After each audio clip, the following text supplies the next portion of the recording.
Xitoy doiralari Sharqi Turkistonda masjidlarga buzg'unchilik qilish va cheqishni davomlashtirmoqda.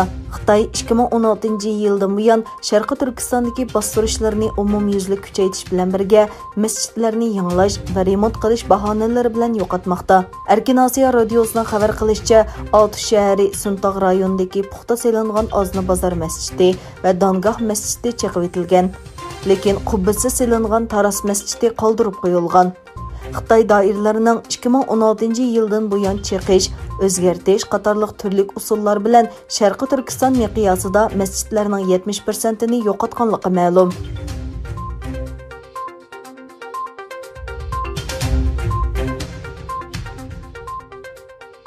Angliya Arsenal komandasining o'tir maydon hujumchisi Mesut Özil Angliya taratqullarining ziyoratini qabul qilganda qora tanliklarning hayoti muhimdir nomli faoliyatga aktiv ovoz qo'shgan Arsenal komandasining o'tgan yili o'zi Uyg'urlar uchrayotgan zulmga norozilik bildirganda siyosiy ishlarga aralashmaymiz deganni bahona qilib o'zini qo'llamaganligini aytdi.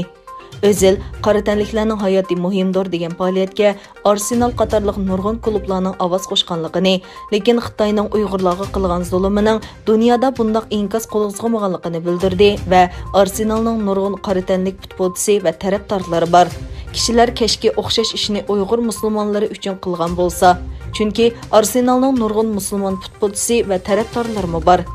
Mesut Özil o'tgan yili 12 oyda ommaviy taratquv hisobida yo'llagan bir uchurda Qur'on ko'ydirilmoqda, masjidlar taqalmoqda, diniy olimlar o'ldirilmoqda, ojiz-singillar Xitoylarga majburiy yotliq qilinmoqda degan ifodalar orqali Xitoyning bostirishini ayblagan.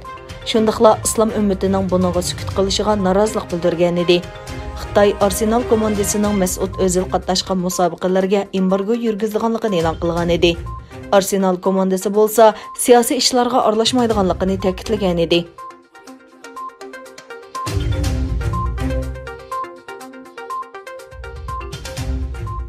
Amerika hukumati Konzi institutining Amerikadagi markazini Xitoyning chet eldagi vakolat organi deb atadi. Tashqi ishlar ministri Mike Pompeo yozma bayonotida Xitoyning Amerika jamiyati bilan 40 necha yildan buyon erkin va ochiq aloqada bo'lganligini, ammo Xitoyning o'z davlatiga kelgan chet elliklarga o'xshash imtiyoz bermaganligini ta'kidladi.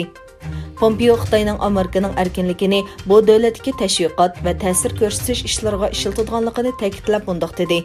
Bugun Amerika Davlat ishlari mahkamasi Konzi instituti Amerika bosh shtabini Xitoyning chet eldagi vakolat organi deb bekitdi dedi. Pompeo mundaq dedi: Konzi institutlari Xitoy mablag'iga erishidi.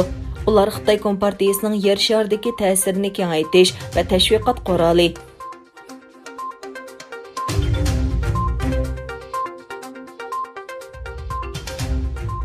Malayziya hukumati Birlashgan Davlatlar Tashkilotida Xitoyning Janubiy Xitoy dengizida Malayziya dengiz tavalligiga yaqin joylardagi egilik huquq talabiga qarshi chiqdi.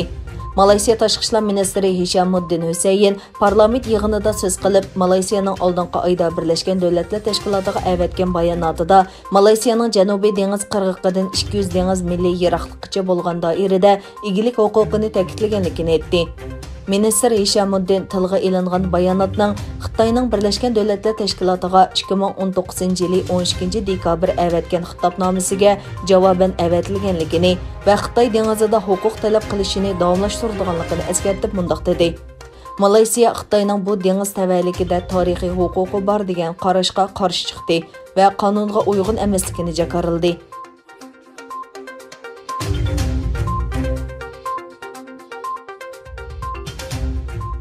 Amerika bilan Sloveniya 5 tor bexatarligi hamkorlik kelishimiga imzo qo'ydi.